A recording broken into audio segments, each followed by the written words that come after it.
The murder of Marlene Warren. Imagine this. It's a seemingly ordinary Saturday morning in an upscale neighborhood, the kind where families barbecue on weekends and kids play in manicured yards. The sun is shining, birds are chirping, and the world feels safe. But at the door of one pristine home stands a figure straight out of a nightmare. A clown with a garish smile painted over hidden intentions, clutching balloons and flowers like tokens of doom. The woman who answers the door smiles at first, charmed by the whimsy. "How cute," she says. But in an instant, joy turns to horror as the clown raises a gun and fires a single, devastating shot. Blood spills on the welcome mat. Screams echo through the house. This isn't a scene from a horror movie. This is the real-life terror that befell Marlene Warren on May 26, 1990. A beloved mother, a successful businesswoman, gunned down in cold blood by a killer disguised as a clown. Who was behind this macabre masquerade? Was it jealousy, greed, or something darker lurking in the human soul?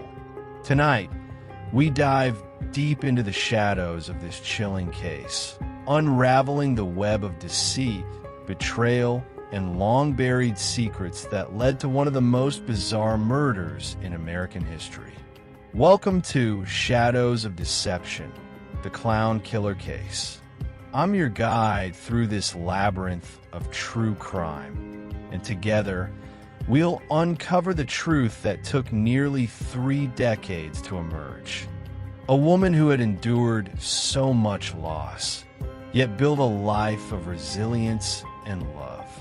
Born on April 15, 1950, in the heartland of Michigan, USA, Marlene's early years were marked by absence.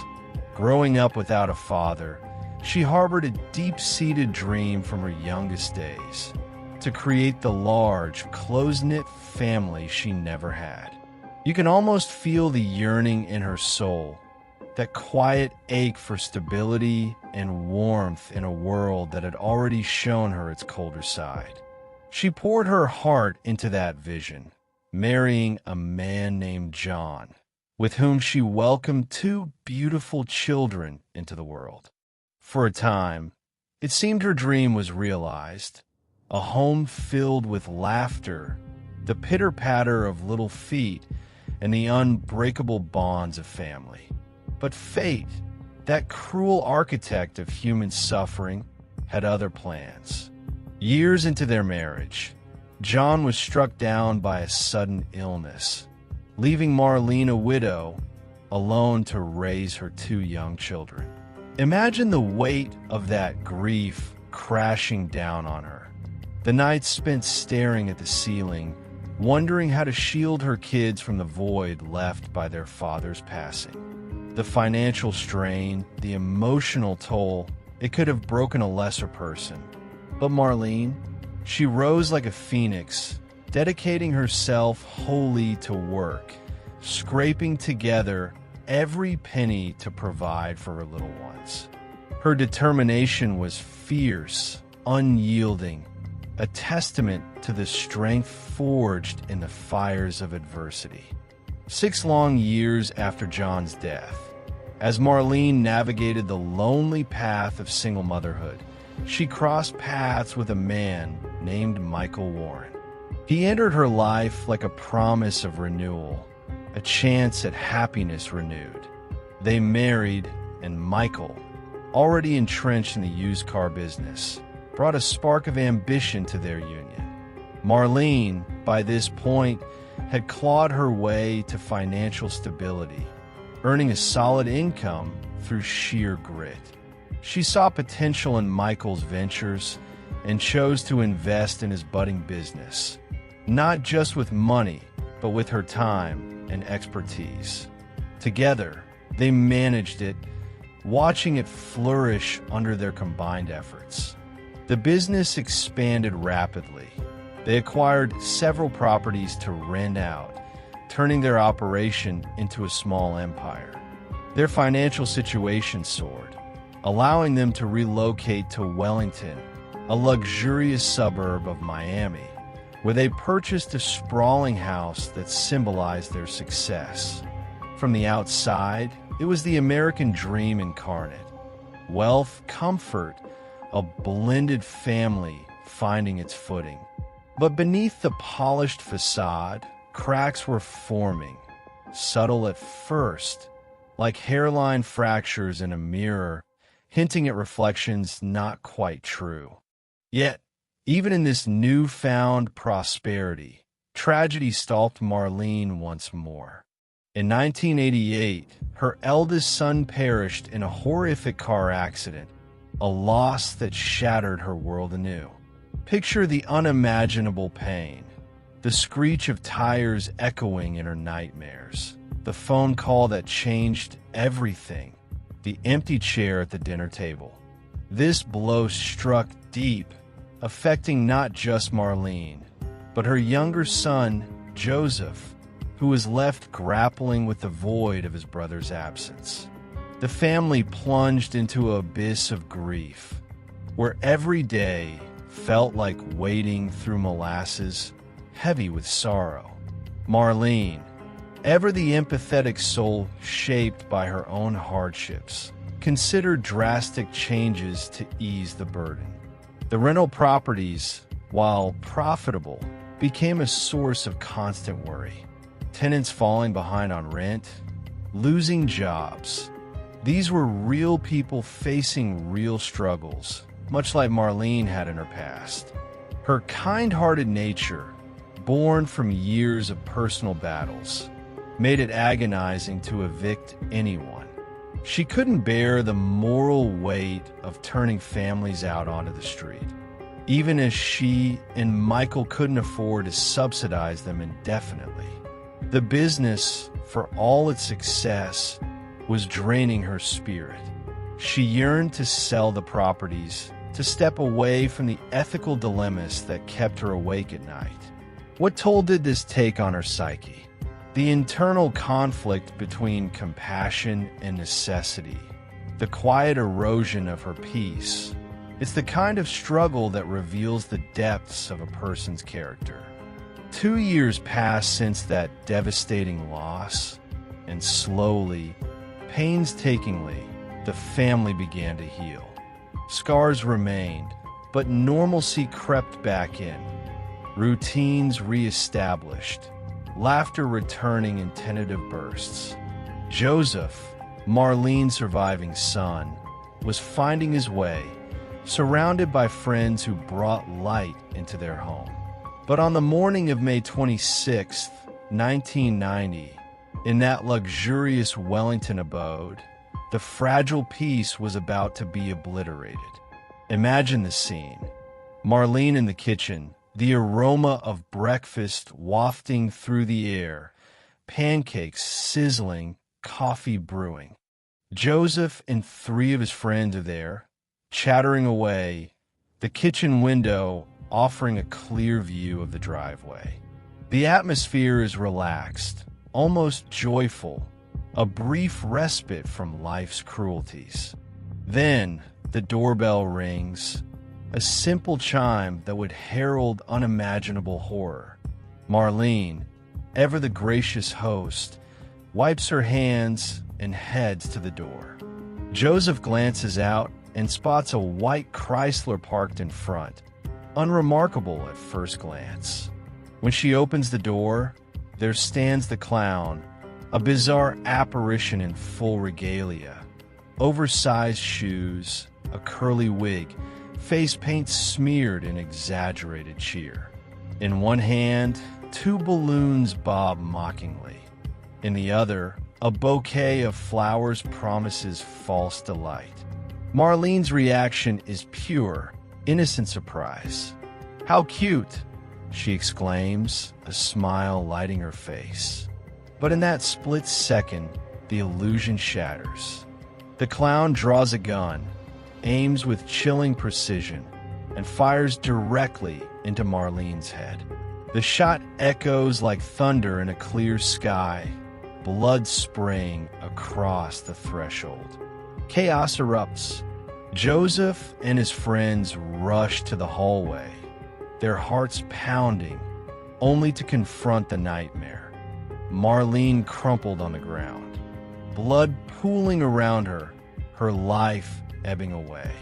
The clown, undeterred, stares at them for agonizing seconds, those dark, piercing eyes locking onto the witnesses, a silent threat hanging in the air. Then, as calmly as it arrived, the figure turns, strides back to the white Chrysler, and drives off into the suburban anonymity.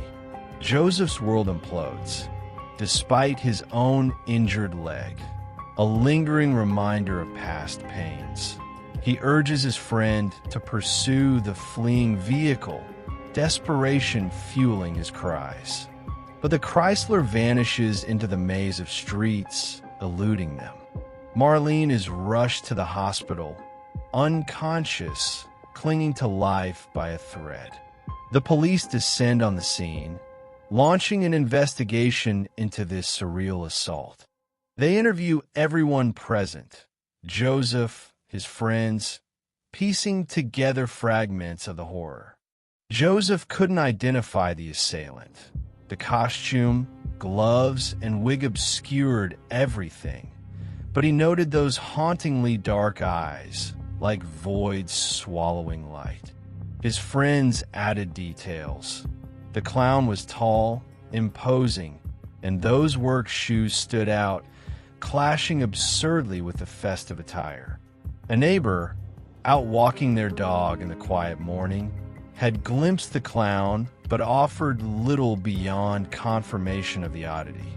The hunt begins for the white Chrysler, for any shred of evidence in this clownish enigma. Suspicion naturally falls first on Michael Warren, Marlene's husband. He had left that morning for a racetrack in Miami, miles away from the carnage. Yet questions swirl. The family's known fondness for clowns, perhaps from happier times, raises eyebrows. An anonymous tip urges investigators to probe Michael and a 26-year-old woman named Sheila Keene. Michael's alibi holds. He's over 110 kilometers distant, physically incapable of pulling the trigger. But the whispers of an affair persist. Sheila worked at Michael's used car business, and colleagues buzzed with rumors of a secret romance. If Michael sought to leave Marlene for Sheila, the stakes were high. Divorce would cripple him financially. Most assets were in Marlene's name, a legacy of her hard-won independence. Greed, jealousy, betrayal. The classic motives of true crime rear their ugly heads. Could this be the dark underbelly of their seemingly perfect life? Let's pause here to explore the psychology at play. Michael, ambitious and driven, had built his world on Marlene's foundation. But human nature is fickle. Affairs often stem from a search for excitement, an escape from routine. Sheila, younger, assertive, represented perhaps a fresh start. Marlene, still mourning her son, might have seemed distant, burdened. The emotional rift could have widened, unspoken resentments festering like untreated wounds. Motives aren't always black and white. They're shaded in the grays of human frailty, desire clashing with duty, love twisted into possession. Despite no direct link, police eyed Sheila keenly. Witnesses couldn't pinpoint the clown's gender, and Sheila's reputation for toughness fits. She handled delinquent clients, repossessing cars with unyielding resolve, even carrying a .38 caliber pistol, the very caliber that felled Marlene. After surgeons removed the bullet from Marlene's head, ballistics confirm it. .38 caliber. Suspicion mounts. Police confront Sheila about her gun. She claims it was stolen or lost months prior. No weapon, no proof, but the dots connect in the investigators' minds. Digging deeper, they learn Sheila is divorced, living in a rented apartment allegedly bankrolled by Michael. The affair's scent grows stronger, a tangled web of infidelity and finance. Now, trace back the clown's props, the costume, balloons, flowers, that masked murder. 2 days before the attack, a woman barges into a costume shop near Sheila's apartment. The store is closing, but she insists, demanding a clown outfit, wig, face makeup, and a red nose. Employees relent, selling her the items despite the hour. No cameras capture her, but descriptions emerge. Tall, thin, dark hair. When shown photos, they point to Sheila. The balloons and flowers? Purchased hours before the shooting at a supermarket a kilometer from Sheila's place. The seller recalls a rude, somewhat masculine customer matching the profile. Coincidence? Or the breadcrumbs of a calculated plot? 2 days after the shooting, on May 28th, Marlene succumbs to her injuries. The case escalates to murder, a mother's light extinguished forever. Joseph is left utterly alone, his family decimated. Imagine his anguish. The boy who lost his father, his brother, now his mother to this grotesque act. The psychological scars run deep, a lifetime of what-ifs haunting his dreams. Investigators secure a warrant for Sheila's apartment. Simultaneously, a tip leads to the white Chrysler, abandoned 13 kilometers away. Inside, long dark hairs, orange fibers resembling a clown wig. In Sheila's home, matching orange particles and work boots, identical to witness descriptions. But 1990s forensics lack DNA sophistication. Evidence is circumstantial, a house of cards in court. The car's origin unveils more intrigue. A month and a half prior, a man rents from Michael's competitor by mistake. Michael, oddly, tells him to leave it in a lot, keys inside. He and Sheila retrieve it secretly, employees sworn to silence. This amid business feuds. Michael's ads smearing rivals. Police probe Michael's operations. Tax evasion, insurance fraud, illegal repossessions, even from paying clients. An employee recounts a chilling argument between Michael and Marlene. Post-fight, Michael asks, "How much to make my wife disappear?" Ominous words, but no direct tie to murder. Consider Michael's mindset. Power in business often breeds entitlement, a belief that rules bend to will. If resentment built, over finances, over Marlene's desire to exit rentals, could it fester into elimination? Human motives are complex. Greed warps judgment, turning partners into obstacles. Michael is arrested for business crimes, sentenced to 8 years, but serves 4, released in the mid-90s. In 2002, he marries Sheila. They relocate, dye her hair blonde, open a restaurant. Sheila poses as a cop to new friends. Rumors swirl. Employees discover the old suspicions. The case goes cold, but detectives watch. In 2013, it's reopened. Advanced forensics reignite hope. Orange fibers match across scenes. Crucially, DNA from car hairs matches Sheila's. Irrefutable proof she was in the vehicle. Arrested in 2017 at 54, she denies guilt. Michael protests innocence, funds her defense. Trial delays ensue. New revelations. A year post-murder, Michael's attorney recalls a query. If a husband kills his wife, does he inherit her assets? Advice on disguises, like clowns for evasion. Another, a man's father, Michael's employee, aided illegal schemes, disposed of the gun, and hid a second car in a canal. Police recover it, corroborating. Trial set for May 12, 2023. But April 25th, Sheila pleads guilty to second-degree murder, avoiding death penalty.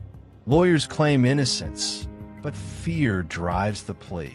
Sentenced to 12 years, minus 5.5 served, plus good behavior. Likely 16 to 24 more months. Michael remains free, uncharged. In the end, justice, partial, delayed, prevails for Marlene. Joseph, overcoming tragedy, builds a construction business, rebuilds life. But questions linger. Michael's role? The depths of betrayal? This case exposes human darkness, greed, deception in familiar faces. It reminds us, evil often wears a mask, even a clown's. Cherish light. Shadows are ever near.